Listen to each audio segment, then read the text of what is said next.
Hello and good evening, ladies and gentlemen, to another late night session of the Matura Express. My name is Karina. Tonight's task is, well, possible, not a very nice one, is possible difficulties that you guys might encounter during your exam.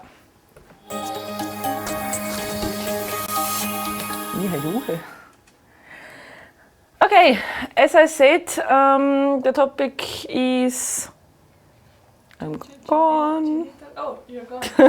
Hello. Oh, wait a second. Oh, now I'm back. Well, I think it's that one. Yeah. Okay, that's me and my very nice green background. I hate green. As I said, tonight's topic is possible difficulties that there might be during the exam. As there is something that is called Bewertungsraster in German, and the holistic scale for the interlocutor in English. I thought that it might be best to show you what is expected in the exam. There's also more detailed ones, so usually exams work like that the main interlocutor, so your examiner, uses the one that I have now because it can be done, well, more easily and can be done like basically like simultaneously to your talking really. There's also an analytic one which is way more detailed, which is what the second person, the second examiner in the room generally tends to use. In any case, for our purposes tonight, the holistic one, so the less specific one, the more general one, is definitely enough. Basically, well, it is a scale from 1 to 10, starting from 6, like the uneven numbers like 3, 5, and 7, they're intermediate points, so there's no description there. But from 6 points onwards in all the 4 criteria, you're on a kind of a safe level kind of thing, so you're already doing quite well in the exam. So let's have a look at the scales so that we can pinpoint possible difficulties, possible problems that you could encounter in your exam. So 0 points is that task ignored, fails to produce enough language for assessment. Hardly ever happens. Task ignored simply means that you did not stick to your role, that you did not cover any of the bullet points that there were, which, I don't know. I don't think that this really happens, like, you know, otherwise you wouldn't be where you are. Fails to produce enough language for assessment would be the case of like the classical blackouts, I suppose, if there's like literally nothing that the person who gets examined can say, but as I said, hardly ever happens. I hope I can do the abbreviations. They're always quite tricky. So the first one or the first criteria that you're gonna be assessed according to is task achievement, TA, the abbreviation.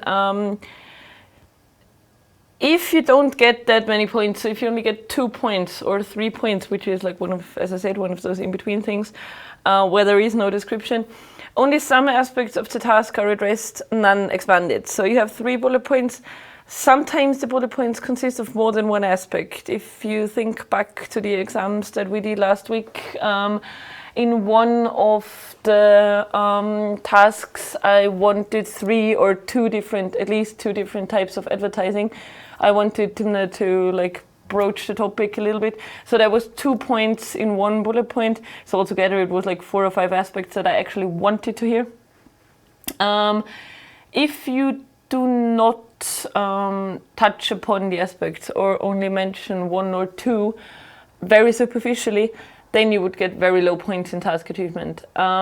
So one problem, one difficulty that definitely could arise is that during your preparation time you kind of get lost and broach upon or talk about many topics, but not the ones that are that's the exam paper or at the end of the day the examiner asks you for.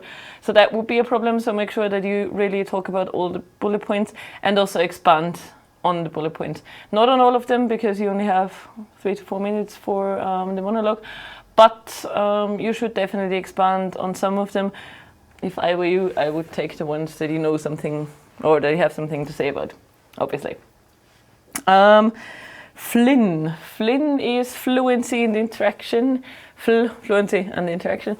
So fluency is the part, or is mainly what you're assessed to in the monologue part, like how fluent is the speech that you deliver, how many, like, I'm pretty sure in your classes you did some of the aspects of like oral language. It is totally normal that sometimes we repeat ourselves, or that we start a sentence that we can't finish because it doesn't really, you know, suddenly we realize that it won't make sense, like, and we have to kind of repair the sentence and start the sentence one more time, because we kind of figure out, well, that's not going to get us anywhere. But if this happens too often, and if the presentation, the speech that you are very likely to hold is like interrupted and really hard to follow because you make that many breaks and you have that many incomplete sentences and that many reparations to do, then you would get very low points in fluency, which is, well, I think the only thing you can do is practice as much as you can. There's always somebody in your family, in your friends, willing to listen to some random presentations in English. You can talk about literally everything. I think fluency is something that you can practice to a certain extent. Interaction is the part where the interlocutor comes in as well. That's the part where it is all about listening to questions, listening to like subtle hints that the interlocutor gives you. Sometimes they try and steer the conversation into like a certain direction that they want to have. Important, listen and answer to the interlocutor's questions. Sometimes in the exams, people are very focused on what they have on their like keyboard sheets. They are very well prepared. They know some real life incidents. They know some stories. That's like some facts that go beyond the texts. But they don't really listen to the interlocutors. You may have noticed in our exams that, or I was always trying to point out during and before our exams, that it should be some kind of a real life conversation. That's what the exam is trying to fake to like the extent possible. If you do not react to your interlocutor's questions, you'd get minus points in the interaction part.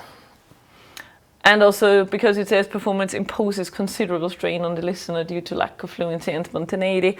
The spontaneity part is your ability to react to the interlocutor's questions and to like slight changes of directions. Sometimes they would steer you into a different direction if you're kind of off the topic or off the bullet points. RSL.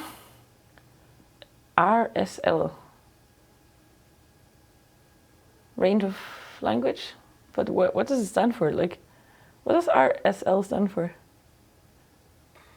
Range and Sufficient. Well, anyway, as the description, I should really learn them. Like, as the description says, insufficient range of language for the task, fails to cover linguistic gaps.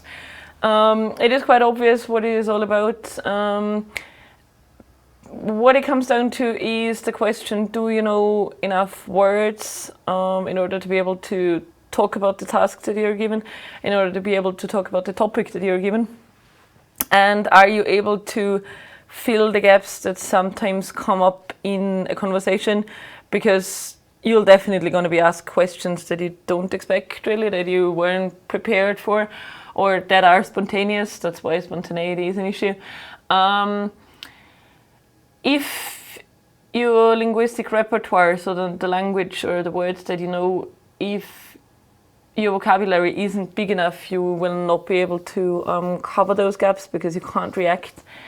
And what also falls in this category is repetitions of words. That's why I would strongly advise you to go online, go and get a synonym dictionary, whatever, and try and find synonyms for the most common verbs, like think, for example, or like say, for example. There's so many words that express think, there's so many words that express say, like you have tell, you have state, you have claim, you have all those words that kind of mean the same thing. or that are all about saying something, and it's quite easy to like get yourself some points in the range of vocabulary section. If you know that this is a weakness of yours, you know, you can always work like in the preparation time, you can always work according to like your strengths and your weaknesses. Everyone has strengths, everyone has weaknesses in language learning, in the production of language. I would strongly advise you to find some synonyms. Also for topics that come up very frequently, like, I don't know, in the environment topic, you may want to say, I don't know, litter instead of waste every now and again, because environmental pollution, you know, litter, people dropping stuff everywhere. That might be an issue, and if you say waste, waste, waste all the time, it's better to like prove that you've studied your vocab and use like waste, garbage, trash, whatever there is. Instead, as I said, it gives you points in the range of vocabulary thing. And there's also something that is called linking devices, but we're going to go into that a little later. And the last one is how correct is your grammar and how correct is the usage of the words. It's not enough to throw in like random words only because you learned like you tried to memorize a list of words that are synonyms to like certain concepts and then kind of misuse them. That's not enough. So grammar is of course a point, obviously.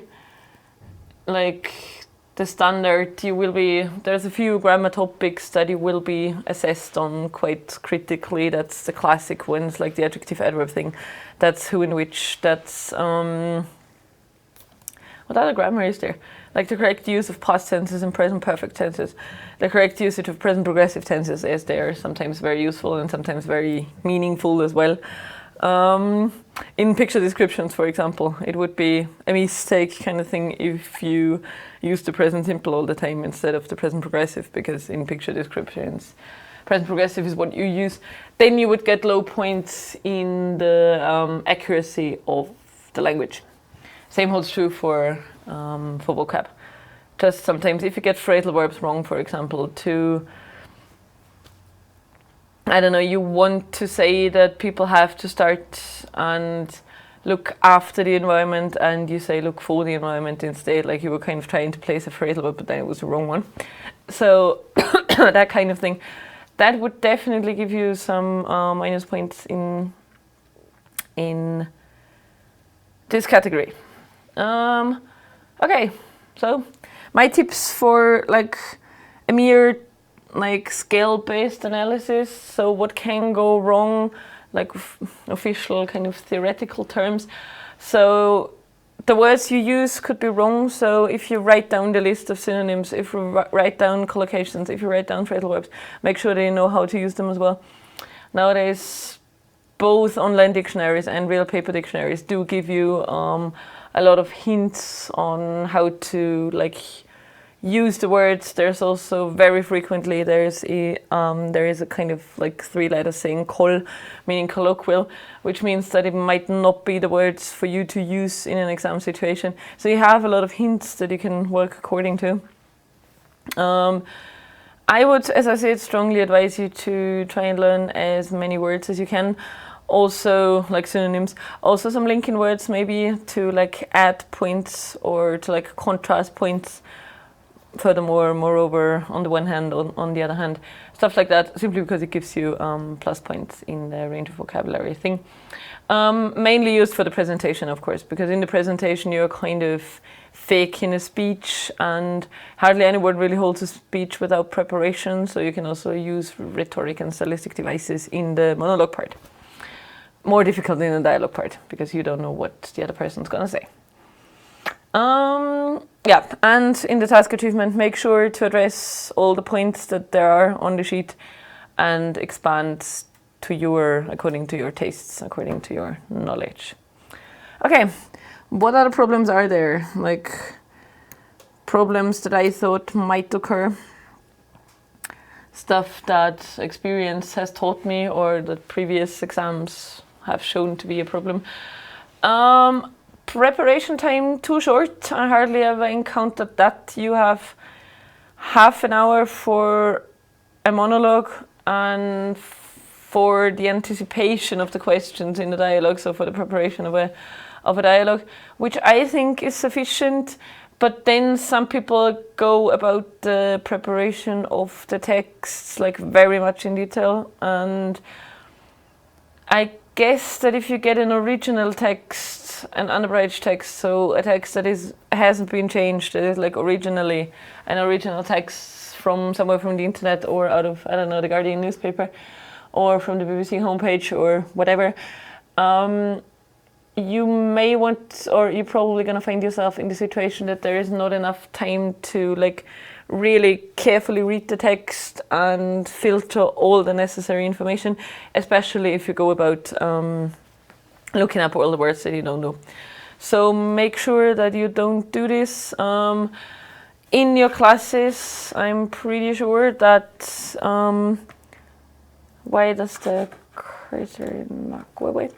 Anyway, I'm pretty sure that in your classes you dealt a lot with, or you practiced a lot, or you dealt a lot with reading strategies, so there's skim reading, scan reading, close reading, reading for detail, whatever you may want to call it.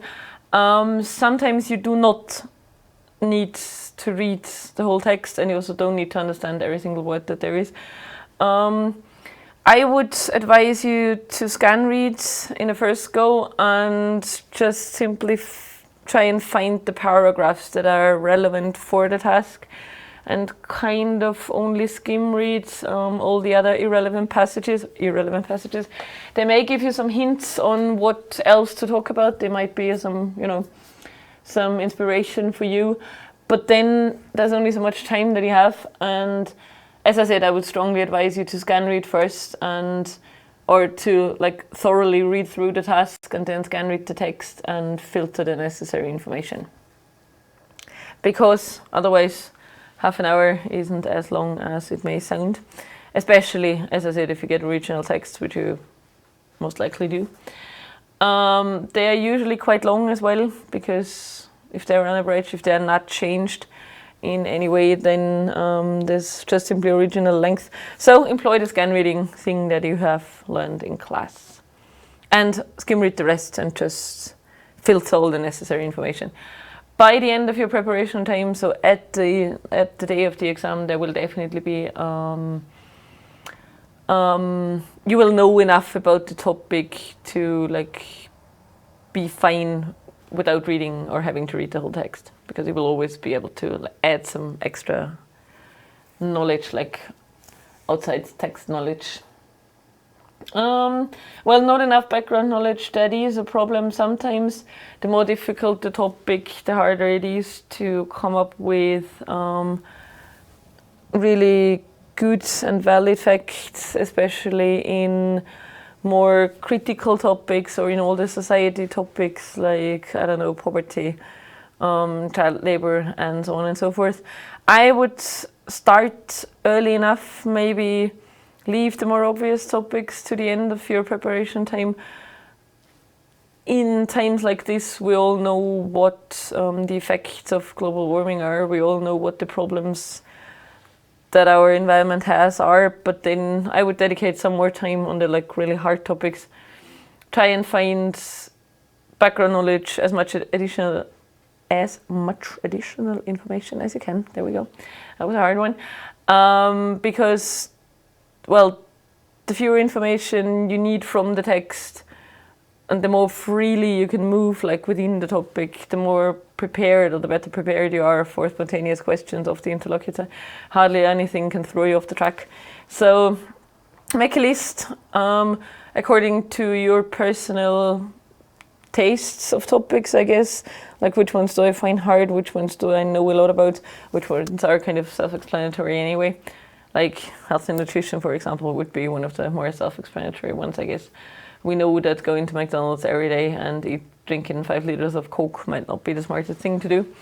So, you know what I mean? Make a list of like easy stuff and stuff that needs some more research, some more background, well, research, yeah. Questions misinterpreted or misunderstood. sometimes happens that you do not really know what your interlocutor or what the examiner wants, because you don't really understand the question. You're kind of like, sorry, but I didn't quite get that. You can say that because, especially in a dialogue, having to ask for clarification, that's what happens in natural, like real life dialogues as well. This would not necessarily be a minus point unless you ask after like every single question. But you can definitely do that. So you can say, well, could you repeat it? I'm not sure if I didn't quite get that. Could you just say it again? Usually what the interlocutor does, or what people in real conversations do, they try to rephrase the question, because otherwise you would have been able to understand in the first place. So as I said, as long as you don't like do it all the time, like sorry, can you repeat that? If you say that after every question, that will probably give you minus points. If you do that once or twice, that's totally fine. As I said, your examiner will probably resort to a different way of like explaining things, which is good. You'll definitely be able to understand it afterwards. Yeah, well, what is a problem as well is that sometimes the dialogue is no real dialogue, because it's no real conversation, simply for the fact that there are people who also prepare their dialogues very well and very thoroughly. Like I did see that in some exams. There were people who kind of had a whole dialogue scripted, if not on paper, but then at least in their heads. It hardly ever really works out, because there will always be spontaneous questions that you are not prepared for. And some people then have the urge to kind of stick to what is on their keyword sheet. That makes the conversation very, very artificial if like questions and answers don't really go together. So in order to make the dialogue a little more realistic, there's some questions that you could ask, or like some question strategies that kind of always work.